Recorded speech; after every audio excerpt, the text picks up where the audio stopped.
Camellya is the newest character to come to Wuthering Waves and has been a highly anticipated character since 1.0. Now that she's finally playable, Kuro didn't disappoint, giving her a very unique kit that seems to have a lot of complexity on the surface, but once you play around with her for a bit, the pieces start to fall into place. So I want to go over her kit, how she plays, and give my thoughts on her, but most importantly, I want to talk about her teams and not her team's rotation, but when and how you can utilize your team's buffs. Now, I want to state this at the beginning, this isn't intended to be a guide, more of a general discussion about Camellya. First, let's go over her kit. Her basic attack chain is a 5-part combo, with the 4th part automatically chaining into part 5. The most relevant part of this combo is the 4th part, where she'll leap into the air spinning around and move towards the target. There are 2 versions of this attack. First, you can just tap the button and she will do 6 hits before doing the 5th part of the combo. However, if you hold down the attack button when the animation starts, she will continue to spin in the air, spinning faster the longer you hold the attack button down, doing up to a 20-hit combo. A few things to point out here: you must continue to hold the attack button down to perform the full combo, as letting go will immediately end the spin, and if you hold the attack button down before the animation starts, she will perform a heavy attack instead. Her heavy attack will dash towards the target and then quickly dash back before performing a launching slash attack and leaving her in the air. This attack will chain straight into her basic attack 4. Her dodge counter is the same as her basic attack 3, doing a small AoE slash while moving towards the target. However, like most dodge counter attacks, it will hit slightly harder than the basic attack version. This will also chain into basic attack 4. Her plunge attack is also worth talking about, as it will do 2 hits of damage, but will also move you towards the current target. It's not quite as aggressive as Shorekeeper's, however it is handy as a gap closer in very specific scenarios. So with the basics out of the way, let's move on to her skill. Using her skill will do a pretty fast transition attack and make Camellya enter Blossom mode. While in this mode, she will get some noticeable visual changes. She's suspended in the air hanging from vines. She cannot move except for dashing or attacking, and her basic attack chain will change into longer ranged vine whips with a Beyblade attack for her basic attack 3. This attack is very similar to the pirouette spin from her normal basic combo, allowing you to either spam the attack for a short duration or hold down the button to continue the attack while ramping up speed. However, this attack only does 19 hits instead of 20, but also hits in a much wider area, making it a great attack for dealing with multiple enemies. Blossom mode does not have a heavy attack, however while holding down the attack button, Camellya will automatically perform and repeat the full basic attack combo with no need to mash the attack button. In this mode, her jump will also change into an attack that once used will perform an upwards double vine slap followed by another upwards slash, leaving her in the air and ending Blossom mode. Her dodge counter also changes into a better version of her Blossom mode basic attack 2, however this will only continue into her spin attack if you hold down the button and don't button mash. Otherwise, she will follow up this attack at the start of her basic attack combo. Using her skill again while in Blossom mode will make her perform a 5-hit gap closing attack and end Blossom mode. Blossom mode is permanent with no duration, and her transition skill has a short cooldown of 4 seconds. While she is suspended by vines in Blossom mode, her idle and basic attacks will not consume stamina unless she is too far away from the ground, which will cause her to slowly drain stamina over time. However, there is a trick for infinite stamina that I'll talk about later. When she is suspended in the air, her attacks will consume stamina to cast, so be sure to keep an eye out if your stamina is getting low. Her skill has one other way that it can be used though. When Camellya has full Concerto energy, no matter what mode you're in, her skill will change into an enhanced skill called Ephemeral. But in order to explain what this attack does, we're going to talk about a few other things first. So we'll start with her Forte. Her Forte holds up to 100 Crimson Pistols, which can be gained in 2 ways. The first is by performing her intro skill, and the second is when she casts Ephemeral. Both of these methods will give her 100 Forte.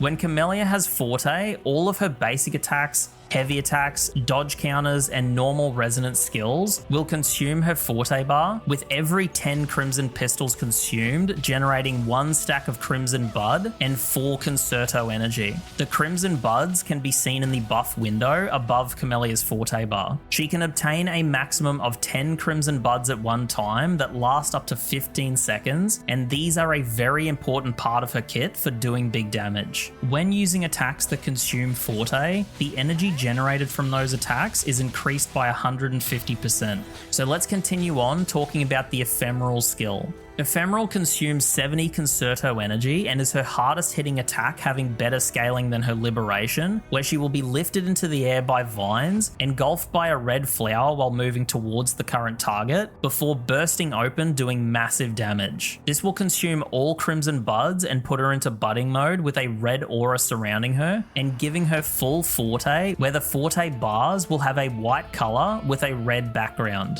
While in budding mode, Camellya will not generate energy or Crimson Buds. The damage from her normal attacks, Blossom Mode attacks, dodge counter, and her normal skills will be increased by 50%, and for every Crimson Bud consumed, this will be increased by an additional 5%. Budding mode will end when one of the following happens. Camellya leaves the field, all Crimson Pistols are consumed, or 15 seconds after casting Ephemeral. There is an indicator for when budding mode is going to expire, and that is the flower under her forte gauge will start to flash when there's about 3 seconds remaining. If budding mode expires while you still have forte, this leftover forte will remain and can be used to generate Crimson Buds. Budding mode also doesn't change any of her attacks, it only boosts the damage of those attacks. Ephemeral has a cooldown of 25 seconds, however the cooldown indicator isn't on your skill ability, but is instead indicated by a debuff that appears above your forte gauge. So don't worry if you see this is not an actual debuff, just a timer to let you know when Ephemeral will be available again. All 3 skill variants can all be cast mid-air. Her Liberation is a single hard-hitting ability that does AoE damage around Camellya. This doesn't really do anything special, however it can be cast mid-air. Her Liberation has a cooldown of 25 seconds. Camellya's intro skill does a single hit of damage and a small AoE around her, and also leaves her in the air. Her outro skill is a very good ability. It does a single instance of high damage, however if you use Ephemeral before casting her outro, she will do a second instance of even greater damage. This ability should not be ignored as it hits very hard. Her first inherent skill increases havoc damage bonus by 15%, while making your heavy attack be considered as basic attack damage. Her second inherent skill gives 15% havoc damage bonus, but also gives resistance to interruption while performing basic attacks. Almost every attack in Camellya's kit scales off basic attack damage, with the exceptions being her Liberation, intro skill, and her outro skill.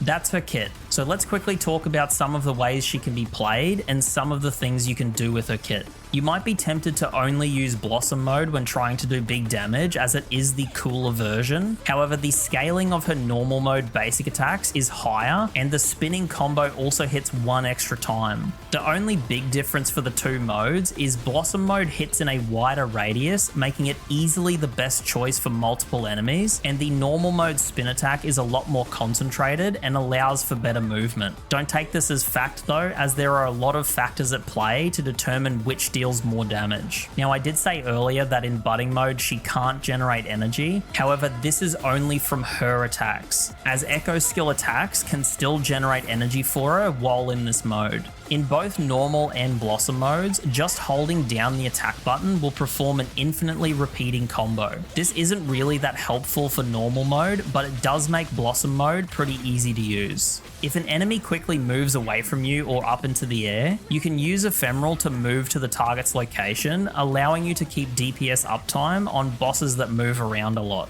This next one I hope won't get patched, but even though it's slow, she has the best aerial movement in the game, with a combo that, thanks to Ephemeral, allows for infinite stamina while airborne, allowing her to very slowly make it to some either difficult or otherwise impossible to reach places. Both of her spinning combos are very good at parrying, however her transition attack from Blossom back to normal mode is not only very good at reacting to a parryable attack, it also acts as a very good gap closer. While she is in Blossom mode, any low to the ground attacks can basically be ignored as she can just float above them. This is the same with Ephemeral, as it will move you towards the target location and will also lift you into the air. The normal basic attack combo and the heavy attack, both leading into the normal spinning attack, may seem to be the same. However, the heavy attack actually launches you further into the air, whereas the normal attack combo only seems to. Because of this, the heavy attack version will make you perform an air dodge if you need to dodge something, and will also lock you out of echo skills if you need to be on the ground to cast them.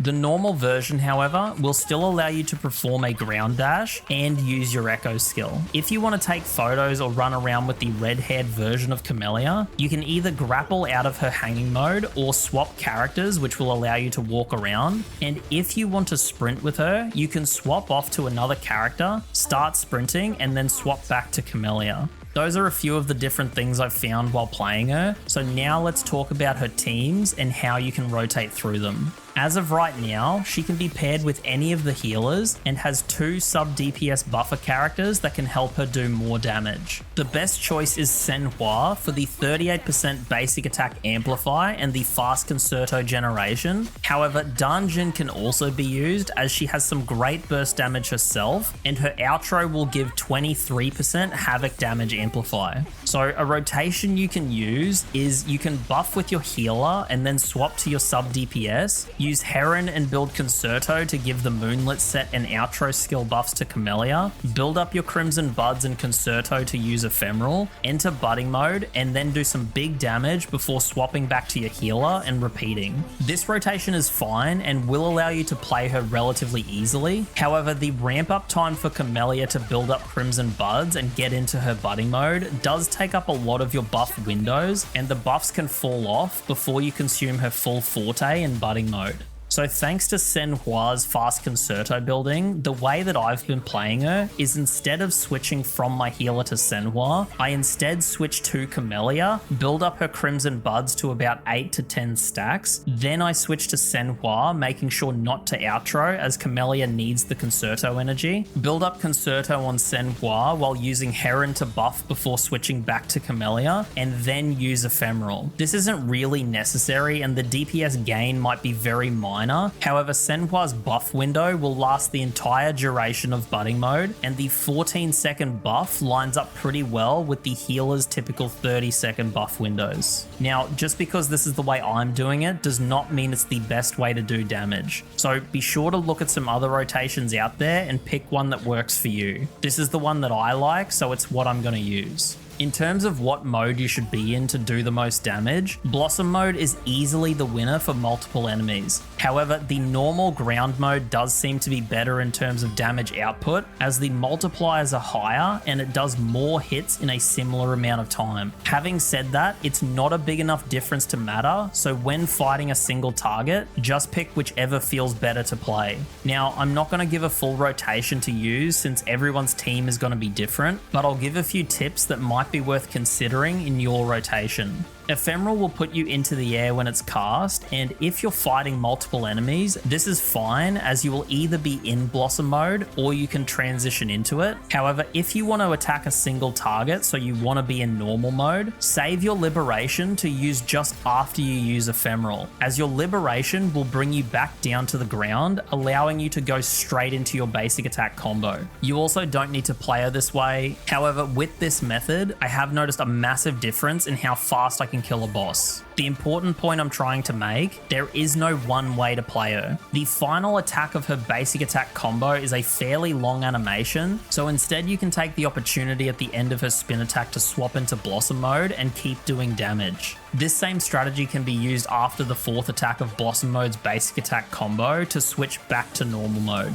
The last thing that I'll mention here is because Camellya uses her forte for each basic attack while in her budding mode, I don't know what combo will give the most highest amount of damage, as different abilities have different scalings, but also consume different amounts of forte. So the highest, most efficient damage combo is something for the math geeks to work out. And in a way, this makes her a very interesting character, as while in budding mode, you want to get as much damage as possible for each Crimson Pistol consumed, but while building Concerto and Crimson Buds, you want to burn her forte as fast as possible so that you can get into budding mode as soon as possible. So you don't need to play her like a tryhard, but she definitely has some depth if you're looking to get the most out of her. Now, before we talk about her positives and negatives, let's talk about her signature weapon, her sequences, and if they're worth getting. Her weapon is very niche, having a crit rate substat, giving you 12% attack and basic attack damage bonus when dealing basic attack damage. This passive is kind of universal, however, unless you want to beat bosses using only basic attacks, this weapon doesn't scale very well on most characters in the game. However, it is of course best in slot for Camellya, and almost all of her kit scales off basic attack damage. The second part of the weapon's passive is borderline useless on everyone but Camellya, as it gives a massive basic attack damage bonus for 10 seconds when the user consumes their Concerto. The reason this is useless is casting an intro skill might trigger the passive, but the passive ends when the user leaves the field. So currently, Camellya is the only character who can take advantage of this. For Camellya's sequences, her S1 will increase crit damage for 18 seconds after casting her intro skill, and also makes her immune to interruption while casting Ephemeral. This sequence is insanely good in my opinion, just for the immunity alone. So if you get 2 Camellya's in one 10 pull, you should absolutely activate this passive, as it's insanely useful for maintaining damage uptime in timed fights. Her S2 increases the damage multiplier of Ephemeral by 120%, making it nuke even harder. This is probably her strongest sequence since it's only an S2 and you shouldn't need more damage than what her skill at S2 can dish out. Her S3 will increase the damage multiplier of her Liberation by 50% and gives a 58% attack boost while in budding mode. This is again another great sequence to have and is very strong. Her S4 could be amazing depending on your team, as it gives 25% basic attack bonus to the whole team for 30 seconds when using her intro skill. She does get the boost as well, but in terms of power for an S4, it's a high price to pay for not a lot of gain. Her S5 increases the damage multiplier of her intro and outro skills and does make them hit very hard, but it's not so hard that it would make going all the way to S5 feel worth it. It's a small damage increase when comparing it to the rest of her kit. Lastly, her S6 borderline deserves a whole video itself to talk about how cool this thing is. It increases the damage multiplier of Sweet Dream, which is basically your budding mode, by 150%. You get another ability called Perennial that does 100% of the damage Ephemeral does and will be available to use within 15 seconds of using Ephemeral and if your Concerto gauge is full, which is very easy to do given how her kit works. It will consume 50 Concerto energy, restore 50 Crimson Pistols, consume all Crimson Bud stacks, and enter Blossom mode. It has exactly the same cooldown time as Ephemeral does, being 25 seconds, so they should never get out of sync. So should you pull her weapon or even extra copies? I don't think the weapon is needed for her. However, given how well it scales on her, if you have the spare currency, I would say yes, and I would try to get the weapon over a second copy. However, what you should do is try her out yourself in Depths of Elusive Realms to test her against some of the bosses and see if you're struggling to cast Ephemeral while fighting bosses. Because if you're someone who's constantly getting knocked out of the cast because you're using it at a bad time, having her S1 for the interruption immunity will probably be better for your playstyle than having her weapon would be. If you're a light spender, getting her weapon an S2 is a great stopping point, giving her a good amount of damage and some utility. However, if you're a whale, I want you to do 3 things. Get her to S6, get the weapon to rank 5, and then make a video showing her nuking an overdrive floor to post on Reddit while asking, is this good? Jokes aside, her S6 is insanely cool, so if you can get it, you can have fun killing enemies before they can even spawn. So with that out of the way, let's talk about her positives. She's very unique, with no characters in the game offering the same gameplay she does, making her a fun upgrade for your account. She's an insanely good DPS whose current best support Senhua is a free character most people will already have built. She has very good parry windows on a lot of her attacks. Having said that, her Blossom Mode basic attack 1 and 2 are pretty shit as they have a pretty long delay between attacks. However, I still consider her to be overall good at parrying since a lot of her attacks have very good parry windows. Her dodge counter is really strong with both normal and Blossom modes allowing you to lead straight into her very strong spin combos. Even though it does have a learning curve, her kit does flow pretty well and allows for different ways to play in different scenarios. Visually, she looks stunning in both normal and Blossom modes, and her animations are very cool without being too flashy. The vast majority of her kit scales off basic attack damage, making getting basic attack damage bonus substats increase the damage of almost all of her attacks. Her Beyblade attack does tend to not only keep normal enemies staggered, but also clears trash waves and TOA fairly quickly thanks to its long reach. And as a sword user, most people will likely have picked up Emerald of Genesis already for Rover, which is not as strong as her signature weapon, but it's still a good choice for her. This likely also means that people will already have a usable Echo set for her if they've already built Havoc Rover. However, like with anything in life, there's always some negatives to go with the positives. Since she can't move in her Blossom mode, positioning is very important, and if an enemy is a little bit too far away, she doesn't have any way to get them to come to her.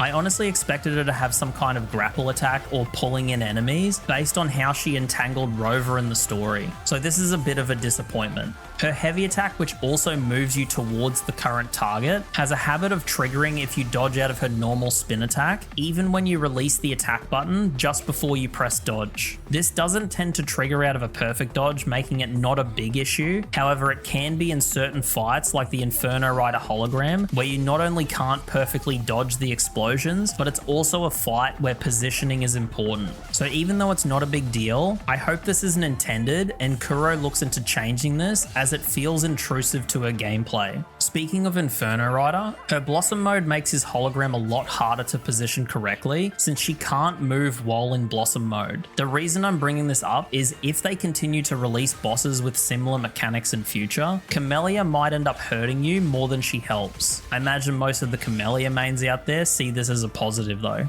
Her heavy attack launches you further into the air than the basic attack combo does. This isn't a big deal, but it would be nice if you could stay close enough to the ground after a heavy attack to use your echo skill or ground dodge. Ephemeral feels like one of those abilities that would be ideal to swap cancel, as the cast time leaves her vulnerable and takes a fair amount of time to complete. However, if you swap during Ephemeral, she will not be in budding mode when you swap back, making this an ability that you just have to deal with as is. If you have S1, you don't have to worry about this as much outside of taking damage. In order to maintain the ground spin from the basic attack combo, you need to press and hold the attack button at the start of the animation, which isn't very intuitive to me.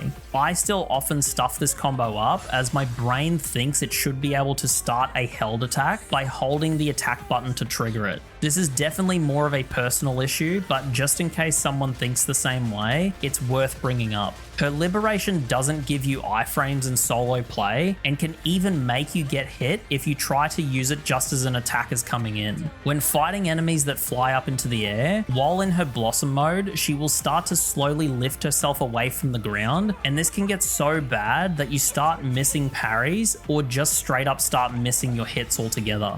If you have bad ping, she can consume a small part of her budding mode's forte gauge when you cast Ephemeral. This is really annoying as a lot of her damage output relies on the budding mode forte gauge, and it also doesn't give that attack that consumed the bar the damage boost. The way that I'm swapping to Senhua solves this problem, but another way around this is to wait for a gap in her damage to use her skill, and if you're performing one of her spin attacks, release the attack button before casting Ephemeral to make a damage opening for yourself. I know it's only one part of her forte gauge, but it's still worth mentioning. Her playstyle being a bit more complicated than the average character means some people might get a bit confused by her kit or feel feel like they can't use her to her maximum potential. And the last thing that I'll bring up is more of a personal opinion, and it's very similar to the point I made about how Shorekeeper doesn't float while moving around the enemy in combat and instead walks around. Camellya feels like another missed opportunity to give her a unique grapple animation. The fact that she uses the grapple at all and doesn't shoot out a vine instead is just disappointing. However, you might have noticed a lot of the issues that I have with her are either minor issues or things that could be fixed at some point. And that's because ultimately, she is a good character. She does her job really well, doing big damage to multiple enemies. Her abilities seem to flow into each other almost seamlessly. She does compete with Rover as a Havoc main DPS, but she can not only share the echoes with Rover, but will also be a good unit to have if Rover gets another potentially stronger element in future. So is she worth pulling for? I would say yes, especially if you need a Havoc DPS and you don't want to build Rover. I don't regret pulling for her at all, and I imagine most players will feel the same. But that will do it for the video. I hope you were able to get something useful from it. However, as always, I mostly hope you were able to enjoy the video. If you did, you can leave a like or a comment. And if you would like to see more content in future, you can subscribe to the channel. But that will do it from me. So I hope to see you in the next video, and I'll catch you later.